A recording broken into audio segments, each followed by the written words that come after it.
Hey everyone, welcome to another Cadia Sergeant Steel YouTube video. Today I want to talk to you about the new Cadia Stands Army Box. So today during the live preview on Twitch, Games Workshop showed off a new starter box, really a refresh box for the Cadian Army and the Astra Militarum. Very exciting stuff, lots of great things in it. Here's the Warhammer community article that you can go look at here and to see what's in the box yourself and read more about it. But today I just want to go over some of the things that I noticed about the box. First thing I want to talk about is the box itself. So they showed off the new box with this beautiful cover art on the outside. This is not the same as the Codex cover art, especially since there's a little bit of a teaser for that in the live stream video if you pause at just a specific moment to see. But we can see here that there's a number of things that they're hinting at. We have possibly the new tank there in the background. It seems to be very large in scale, but yet smaller than a Baneblade, possibly. We also can see some of the new things that will be shown off in the box set, such as the backpacks, the harnesses, and the straps, all the rigging for the gear, the new shoulder pad style, and new helmet style. And all of this is captured in the new artwork. So let's talk about the contents of the box. We've had several images leaked, but I thought those were kind of works in progress anyways and didn't quite showcase the models well. We could tell there was some terrain and stuff in the background that looked like it was kind of plastic hard. But now we have fresh new images that shows off all the contents of this starter box in particular, not just the new Cadian models coming out overall.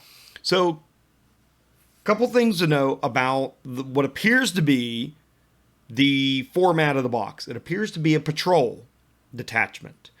We have one HQ choice, one elite choice. We have a fast attack choice, a heavy choice, and two troop choices.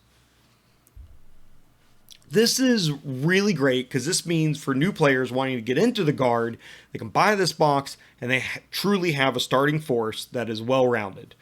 Once you start adding in some vehicles and artillery, other than the artillery that comes in the box, you can really have a nice starter Guard army with lots of different choices for how you run them and play them. Okay, let's take a look at some of the new infantry models. We can see here we got a sergeant and what appears to be a regular trooper. The last gun models are very different than they ever have been. So look at the top there. We can see a folding stock on a last gun, which we've never had on an infantry model before. We also have new belt buckles, new pouches, the grenades are reworked. You can see the knee pads, you can see the guards around the boots of the leather. You can see the backpack showcased there a little bit and the new heads and helmets. You can also see what appears to be some like the neck gaiter or the kind of under fabric wear of the Cadians or Astra Militarum as well. The new shoulder pads, which are more like the Death Korps Krieg shoulder pads that are two layered. Well, look at the sergeant too. We have a new sergeant head, all new heads throughout this whole range. It's a complete refresh of the model range. New head it's got the nice little antenna on it, and it looks like a nice thick antenna in terms of modeling, which is great because I normally break all those little fragile ones off of the Tepessa Scion kit. We can see what looks like some type of radio device mounted on the sergeant's armor. We can see these great little straps kind of holding on the shoulder pauldrons, shoulder armor there of the models too. We can see the chain sword is really almost standard to what we have currently in the model range as well. We continue to look through. Here's a new Voxcaster. We have them holding a radio. We have them kind of yelling into it. A nice set of goggles there. We have the wings and the skull still on the helmets on all these models. This is a new plasma gun. This is more like what the old metal models had here, where it is slinged and there's also no butt on the weapon, so there's no stock. So he's just holding it slinged like it's a heavier, kind of more specialty weapon. And once again, we get to see some of the other side of these new last gun models that we have. I wonder what forge roll pattern these might be and where they're manufactured. Nice new close-up of, once again, the new belt buckles. So we can see that there. And generally similar, the chest armor for these models here. Once again, we can see the backpack's a little bit better in side view here. We can see they're kind of implying very large pouches that'll be on the backs of these. We have their sleeping mats and fabric up on top. We got a new canteen sculpt with a new strap harness for that we haven't had before. They have changed the top of the lasgun. This is another good shot. We can see that. We no longer have that rod or sight, whatever it was on the older pattern lasgun models. And now we have what's more like a traditional metal sights on our lasguns. Great poses on these models. Wonderful head sculpts once again. We can see here, this is one of my favorite heads, this kind of face mask, and then, but just a fabric, just a piece of cloth, and we got what's more of like a traditional flamer. Mostly that's all the same, it's just the hose looks a little bit different. Moving on, we have another great view of the new lasguns. It almost looks like an older carbine from like World War II. We have another bedroll we can see up here on the backpack. This one's much better rolled up and folded. New, larger grenades. It almost looks like the ones that come on Space Marine models. It's kind of bigger.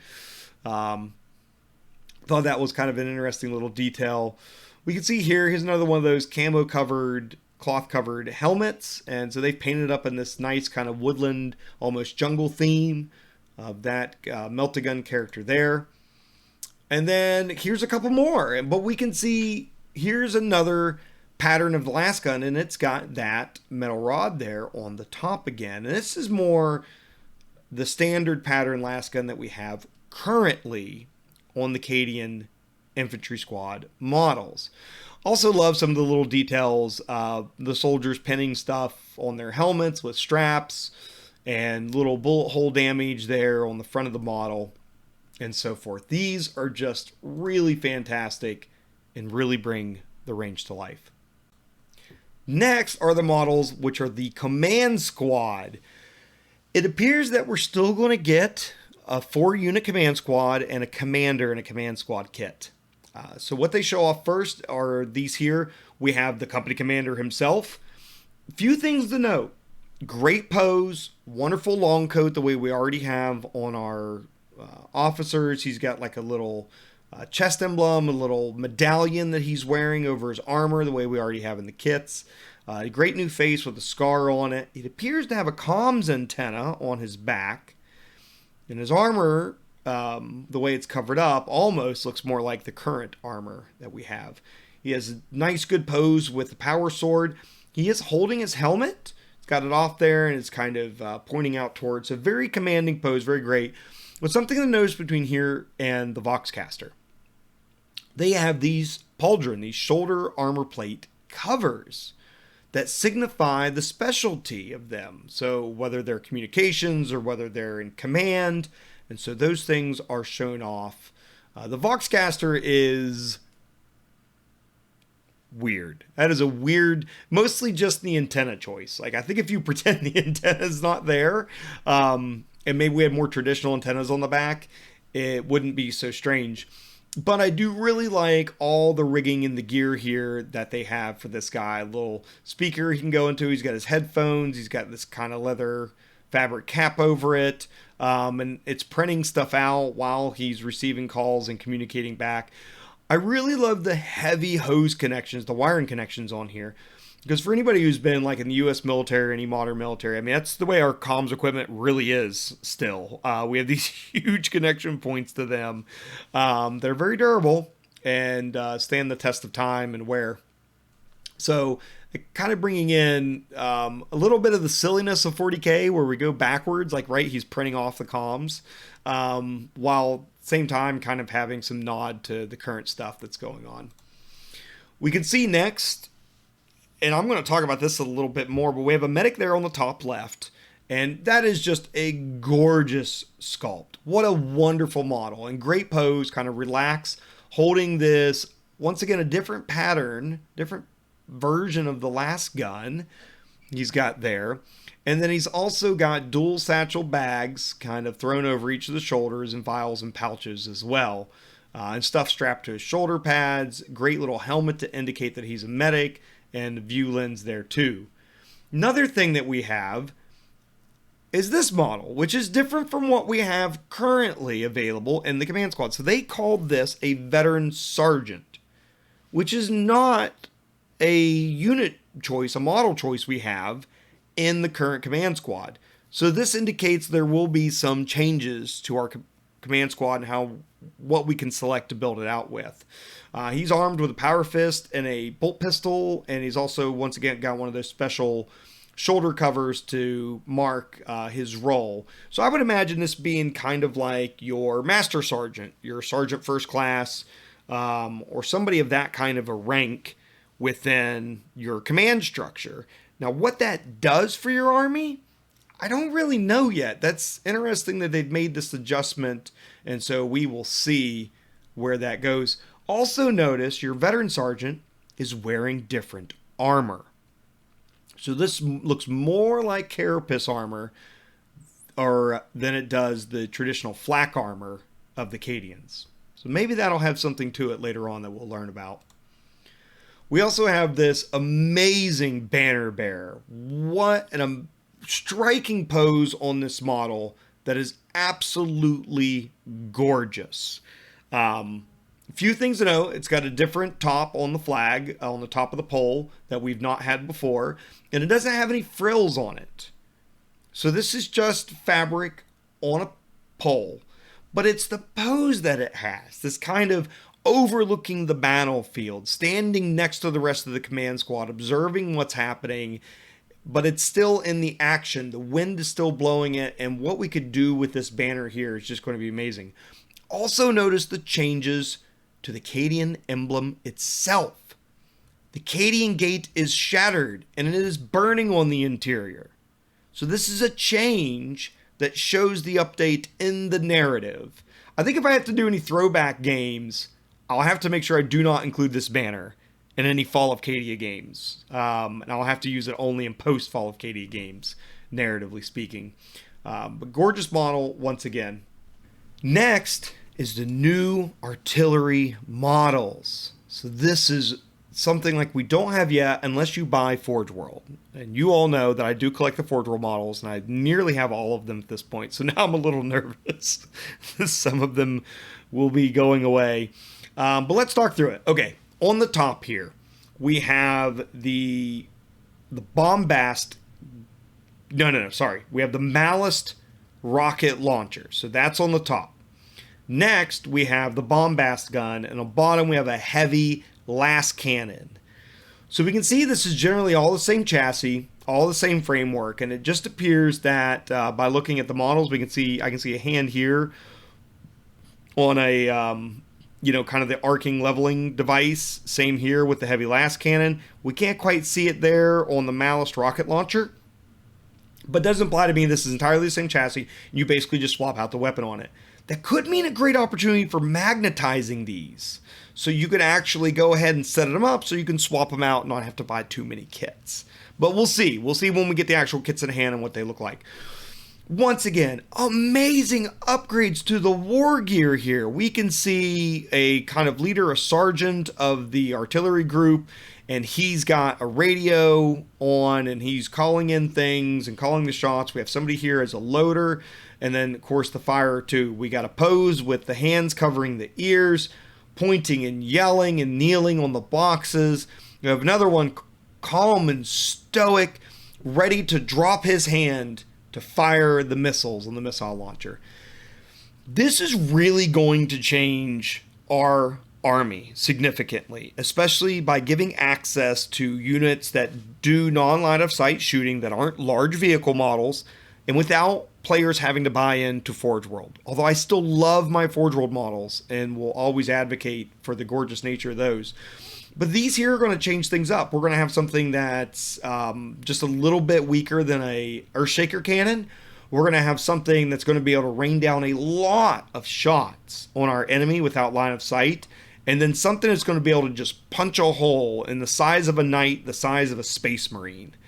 This will be a phenomenal way for us to change up the way we're playing and how we're approaching the battlefield. And with these being on 100mm bases, they're going to be big.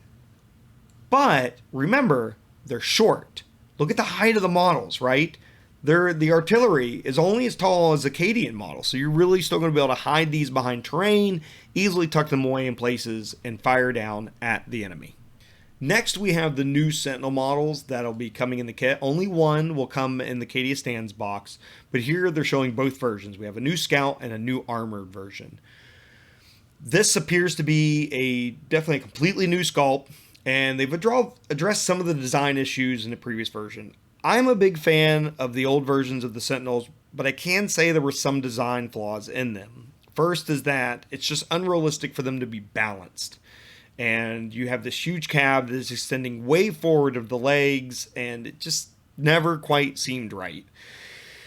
The other thing was the exhaust port sculpt and some of the other features of it had some great details, but were a bit lacking, especially to current model standards. And they've really kicked it up on this kit here. A good example is on the current Scout kit, there's nowhere to mount your missiles. The Hunter Killer missile, you can't put it anywhere without it looking really goofy on the model. I had to magnetize mine onto the back part of the hull, and so they actually shoot the missile straight up in the air. It's the only way I could get it to work well on the model.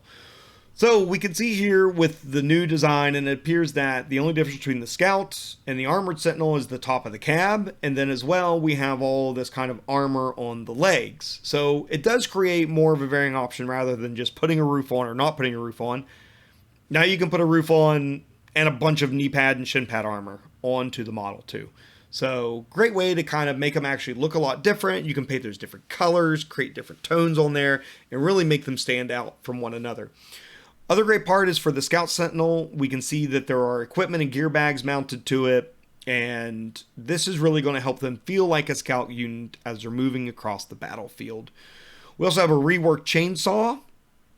That's very exciting too, because that's going to give us a chance to actually model these with those in a way that doesn't look silly and give them a chance to fight in melee better. They've hinted at that. This is a great shot of the Scout Sentinel. We can see the other gear pack on the other side. It's got a huge shovel in it, sleeping bag, rope, and other tools all kind of tucked in there. Really, really great attention to detail. Great comms antennas, and hopefully these will not break off as easily as the old kit ones did. We still have all the same weapon options. We get the last cannon, we get the auto cannon, we can see the plasma cannon, and we can see the multi-laser. We don't see the rocket pod, the missile launcher, but maybe that'll come later on, or maybe it just wasn't featured. We don't see the Hunter Killer missile, kind of has a dedicated mounting spot on the Armored Sentinel. We can see the spotlight and the chainsaw. So you can actually choose between these different gear options that'll do different things, such as making it stronger in combat, or maybe getting us to ignore light cover, so far as the rumor about the spotlight. But we'll see. And I think it's a great way to explore the range and to get these new kits here. And the model in there, the driver just looks wonderful. I can't wait to see what we can do with this. Maybe I'll do another dismounted version, the way I did on the old Sentinel kit. Not in the Cadia Stands box, but it was revealed with it. We have some new models, and the first shown was the Commissar. I love this model. I love the pose. I love the look of the face. I love the cap. I was never a fan of the one that came in the starter box for the Scions with the giant pointy cap and the big poofy dress coat. It just seemed way too over the top. And here we have a Commissar that seems much more down to earth and is with his men and women to make sure that they're moving forwards for the Emperor. And so I like that. I like that he's more of a kind of in the trench looking Commissar and is not overly fancy or ornate and Baroque in nature. We can see great little details on the armor, a little bit of golden trim there. We got the winged skull, bolt pistol, and power sword. I'm sure this will come with other modeling options in the kit that we can choose from. Next shown were new heavy weapons team models. Now, these, they mentioned it. We get two options for how we build out our squad. So we have infantry squads, which can take a heavy weapons team. Or you can do a shock troop squad, which can take multiple special weapons and has its own special rules, but can't take a heavy weapons team because it's supposed to be shock troops and it's supposed to be more fast moving and agile. So these look like they're on smaller bases and will be part of the regular infantry squad unit instead of being a part of veterans and shock troops. First, we have the heavy bolter, and wow, wow, what a change in this sculpt. I love that we have the box of ammo that sits into this tray and they feed it into the belt, flip the hatch over. Great attention to detail and wonderful way to sculpt this model out. It looks like, other than that, it's very similar to kind of the older kit. We still have like them gripping the butterfly handles for shooting the weapon. It is an updated tripod, new helmets. We have the new armor and shoulder pads, Vox caster, and a leather pouch, mind you. I really like that, along with a radio and what appears to be a flare gun. I would not be surprised if we got rules for this doing something, although I'm not sure what that might be. Then we have the regular las cannon. Great female head sculpts being made available for the Cadian kit. Once again, here's another one of those shoulder pad covers that indicates rank or some special role that they're having. We can see another side view of a very large backpack, very large pouch. Great attention to detail on these models, and can't wait to see what we all can do with them. Here's the mortar. We do have a little handle here where you can adjust the angle. I really love them adding that in. A heavier base, the way real modern mortars are done. And once again, we can see the backpack with the war gear, great screaming head, pointing knife hand. I gotta say, this is going to have all kinds of uses on my sergeants that I build. All right, we got an autocannon, so that has stuck around, and we can still use that too. Great little pouch there mounted on a tripod. We got binoculars actually in hand and up to the face, rather than having to kind of glue those into an open hand and kind of make that work the way I've done in the past in order to get my binoculars to look right on my units. So once again, we're seeing the bedrolls and we're seeing the backpacks on all these models too. And then last to show is the missile launcher. So we have the same radio call, so we can probably tell there's a limited number of actual kind of pieces that we can use out of this kit. The fact that they've kind of rehashed a few for the photographs. But this looks like a great update to the missile launcher, and we can even see some of the existing, make note of this 144th is already in the transfer sheet. So that means we'll probably be keeping the same unit numbers in the transfer sheet, which, oh, thank God for me, since I used the 7 Skull 7 for my 707th Infantry Regiment. So the next thing I want to talk about is some of the rules changes. We'll start with regimental doctrines first. There aren't going to be any set regiments anymore.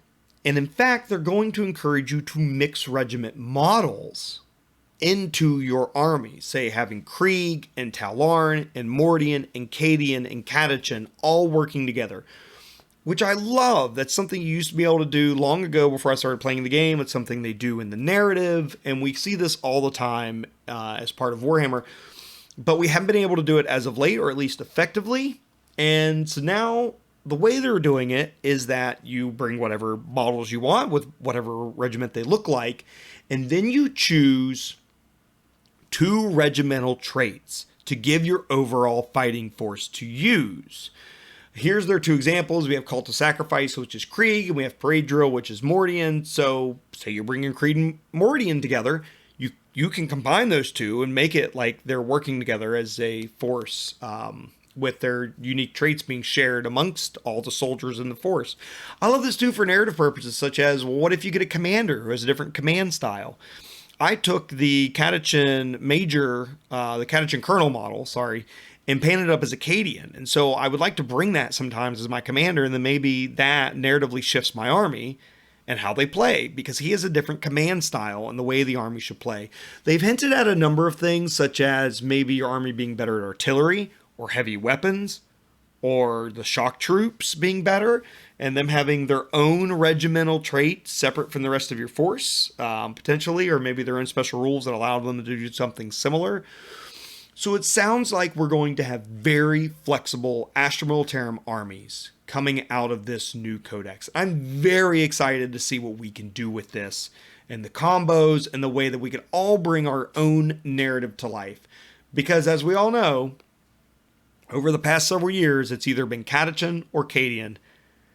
Some Tallarn. I think Tallarn's always been a bit of a secret sauce that people have not been taking advantage of, but everything else is completely second and third place to those.